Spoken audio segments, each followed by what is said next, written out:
Welcome back, third grade. It's good to see you. Now, today we're going to do Module 4, Lesson 4, Day 14. Here's your learning target. Remember, this is what you should be able to do at the end of this lesson. I can reference the text to answer text-dependent questions. Oh, you know what I forgot? You guys need to read this with me. All right, 3, 2, 1, go. I can reference the text to answer text-dependent questions. Awesome job. Today, you're going to read pages 9 through 13 of the text Groundwater, and you're going to answer 2 questions from your Day 13 journal notes. So you're going to need the Groundwater text, you're going to need Day 13 of your journal notes, and you're going to need something to write with. Let's get started reading. We're going to read pages 9 through 13 of the text Groundwater that you have with you. Now remember, you can pause the video and you can read this silently. You can read it out loud. You can read it with somebody else.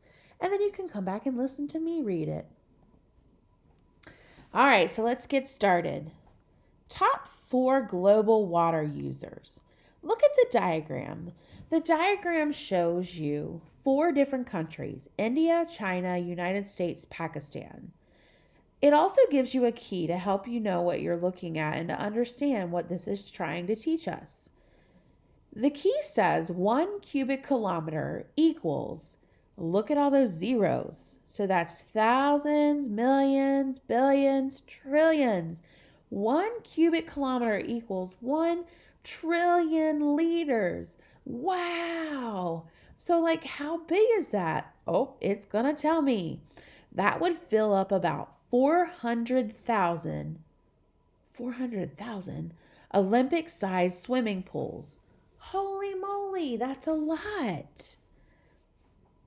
Let's look at the key where it gives you the colors. That's going to help us figure out what each of the colors represents on the bar graph. So we have the dark blue, which is irrigation. We have green, which equals domestic use. We have light blue, which is industry. And then we have a person that is highlighted in orange, which is the population. So they're asking for you to compare China's population to the United States. Now compare their water use. Per person, which country is using more water? Water fights. Halfway around the world, Pakistan's water supply has dropped by almost 75% in the last 60 years. Many in Pakistan blame India, their neighbor to the south. They accuse India of building dams that block river water that would normally flow to them. They say this has forced farmers in Pakistan to pump more groundwater. India says Pakistan has only itself to blame. It says Pakistan has managed its water poorly. Today, both countries that have fought 4 wars against each other in the past, face water shortages and growing competition for fresh water. Experts predict such battles over water will grow worse. If nothing changes, they estimate the world will fall 40% short of its water needs by the year 2030. Nearly 2 billion worldwide could face severe water shortages, leading to food shortages and famine. In time, shortages like these can even lead to war, experts warn. In some places, lack of water has already done just that. In Syria, for example, drought may have helped start a civil war in 2011. As a result, many Syrians have died. In many places, groundwater is that important. The difference between green farms or dusty fields, life or death.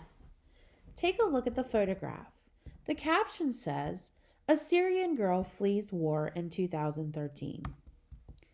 Staying out of trouble. Take a look at the photograph at the top. The caption is, "Drought in California led to many wildfires in 2015. There is an old saying, "It is easier to stay out of trouble than get out of trouble." This is true about groundwater. Fixing this crisis now will be much easier than waiting until aquifers run dry. We have to plan ahead, however. One growing threat to our groundwater supply is climate change. Almost all scientists who study the Earth now agree that it's getting hotter. Climate change may also mean less rain for some areas, and fresh water may be harder to come by. Another huge challenge in Earth's growing population.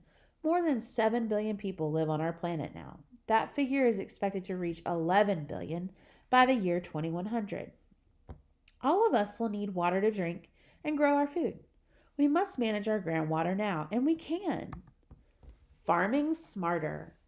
Our best hope is finding ways to use less water and keep more groundwater in the ground.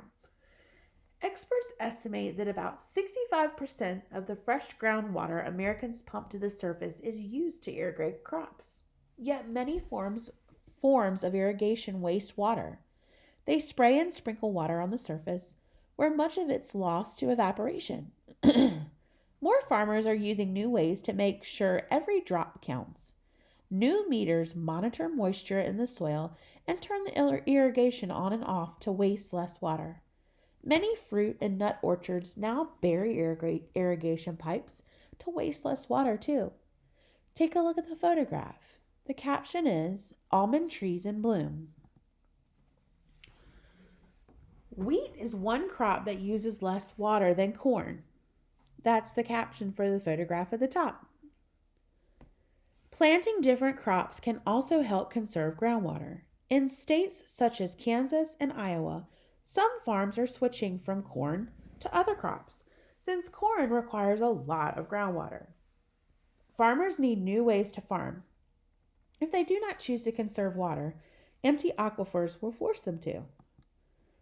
All right, now that we've read pages 9 through 13, I want you to go back and think about those pages. What do you think the main ideas of pages 9 through 13 are, and what details could you use to support your answer? Pause the video and use your text to think about that question.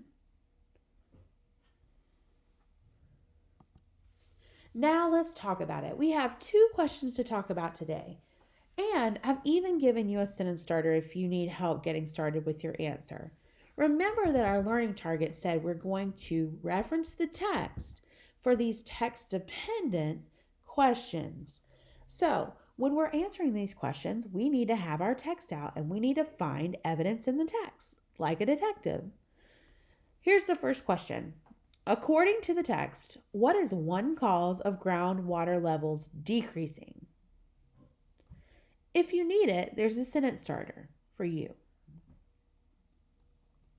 Pause the video and talk about it.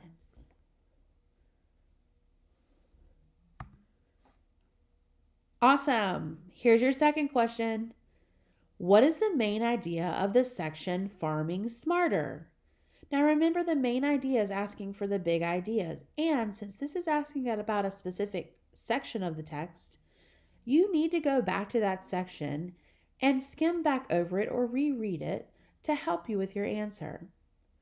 Again, here's the question. What is the main idea of the section Farming Smarter? Pause the video to talk about that.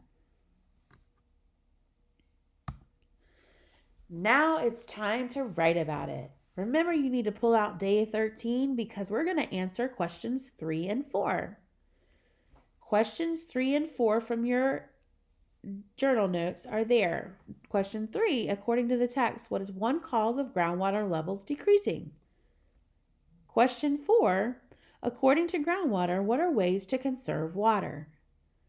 Answer those questions now, and have a great day.